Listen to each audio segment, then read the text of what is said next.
Hi, my name is Katie Brunner, and I'm critiquing Adam Key's paper, The American Nightmare, How Phillip Brooks Punked Professional Wrestling. And this was Adam's method critique, and the method that he chose to use was mythological and archetype criticism.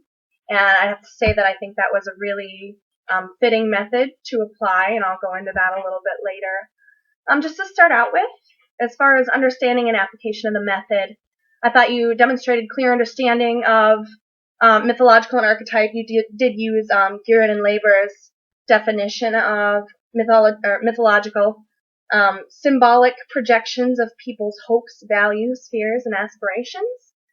At that point, when I was reading your paper, I found myself kind of hoping that you would go into more of the traditional in the readings and things that they were talking about, archetypes and the specific myths that were used and things like that. But I thought it was really great justification how you talked about that was what has been used in the studies when they were looking at professional wrestling in the past. So that has been what people have used for the most part.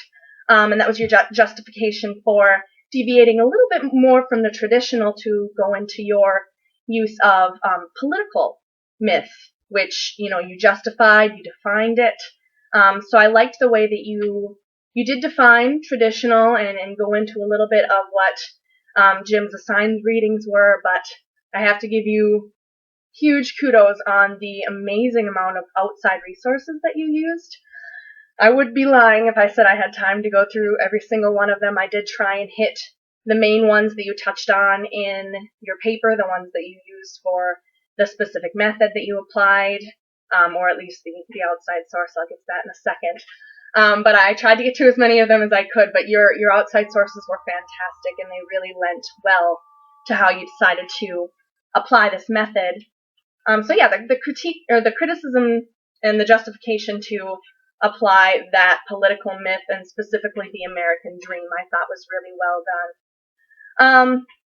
As far as suitability, like I said, I think this was a very fitting method to use for this specific, your specific artifact. It wasn't necessarily something that I had thought of at first, and I really, really liked the way that you just showed us how he specifically used the myth of the American dream in his text as a persuasive, as a rhetorical device. So, like I said, considering the prior use of mythological archetypes when it came to wrestling, that's definitely suitable. And then the justification and the use of political myth, I thought was really, really suitable for your text.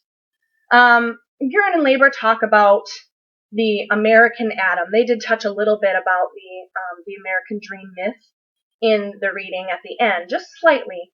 And they were talking about the archetype of the American Adam, talking about a mythical new world hero with new personality, individual standing alone, self-reliant, self-propelling, a lot of the same kind of aspects as CM Punk did definitely portray himself. I was curious, one question I had there is there a specific reason that you decided to avoid the hero archetype when you were talking about this text? And it, may just be because, as we said, the traditional archetypes have been used before, but I was just curious as to what your specific thoughts were there, because he does fit a lot of those hero archetype that they were talking about in that reading. So I was just wondering there. Moving along. There was one other method that I had thought might work out really, really well for your text, and it kind of came to me as I was listening to the lectures. When Jim was talking about in the genre method, and he specifically made mention of the diatribe, and that's under the motivational form of the genre method. And in his lecture, he talks about how the diatribe is a rant, for all intents and purposes, expression of anger, dissatisfaction.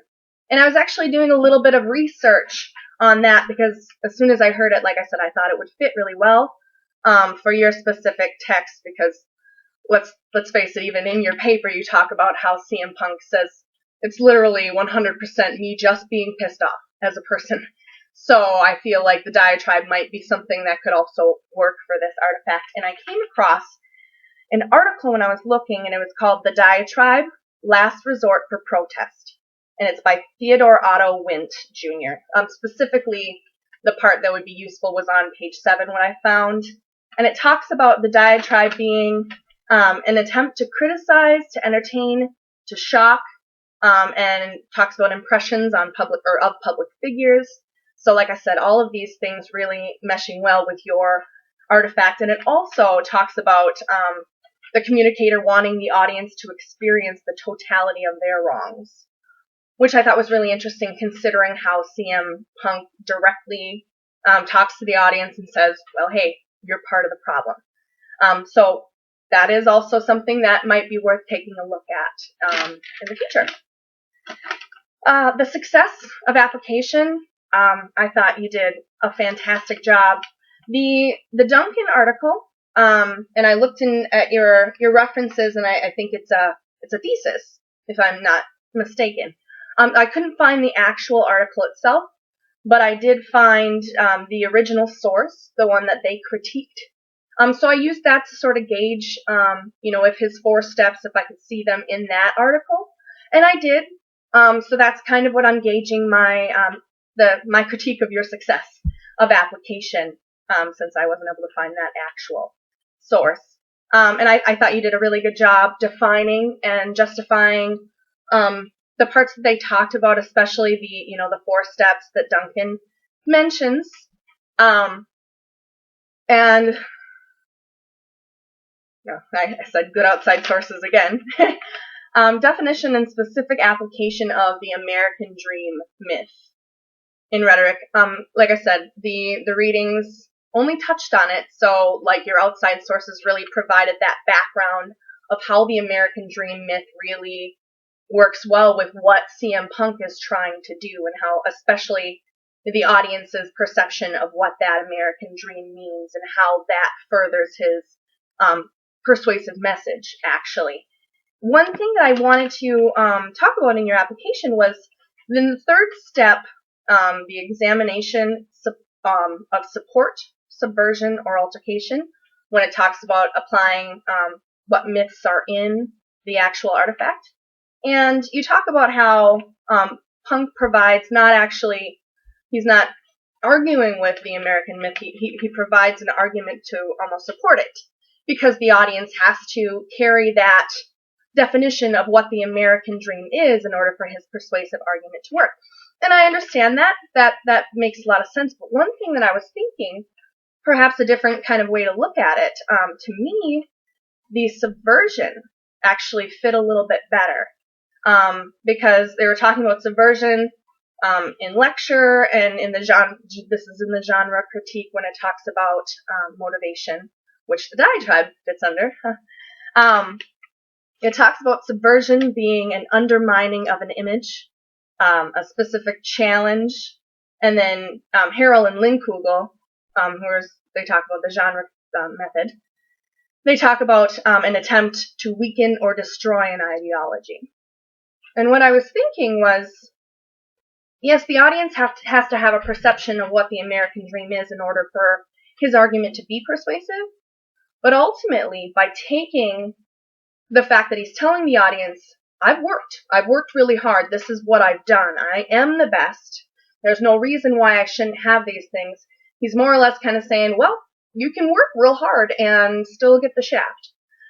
Basically, so he's kind of looking at and problematizing that American dream, saying, well, this is what they always say you can do. If you work hard, your dreams are going to come true. You're going to do it. But he's saying, really? Because in this business, all of these people are, kissing ass, and that's how they're getting ahead. So he's kind of taking the American dream and flip-flopping it on its head. So that's why I was sort of thinking subversion might be a better way to think about that. And it also talks about subversion making way for a different way to think, or for a new way of thinking. And I'll get into that a little bit when I talk about your implications, because CM Punk does ultimately, his actions lead to this new environment when it comes to the WWE itself. So that might be another aspect of subversion that comes in there. Looking if I missed anything. No, man. So as far as relevance of your implications, evoking the hero myth within your conclusions, and you don't do it until the very end. And I'm not even sure it was a conscious choice. Maybe it was. But you talk about how, CM Punk, he speaks up for what he thinks is wrong, and then he gets his just reward. Sort of. And it's interesting because when you're speaking about the American dream myth itself, and you talk about the materialistic and the moralistic parts of the American dream, this almost comes back and communicates a little bit of a shift into this moralistic sort of aspect of the American dream, like speak up for what's right, furthering the lesser knowns, what you were talking about, how, his presence as the title holder kind of helped further these other people's careers. So he's sort of, even more than before, and overcoming adversity, he stepped up into this sort of hero role. And I don't know if, like I said, I don't know if that was a conscious choice to invoke that in the implications, but I thought it was interesting that it was there. And just like I was saying before, I think it would be really, really good for you to look more at that challenge aspect of the American dream and how the subversion of the idea itself, if that did really make the audience question things, if that did really make the WWE question things, and in effect make way for this new space, for a new idea, a new WWE, basically. And so, yeah, that was really all that I had. Like I said, I really, really, really enjoyed reading this paper. It was really, really well put together. Everything flowed well, and I think that this is a very good application of this method. So, thank you.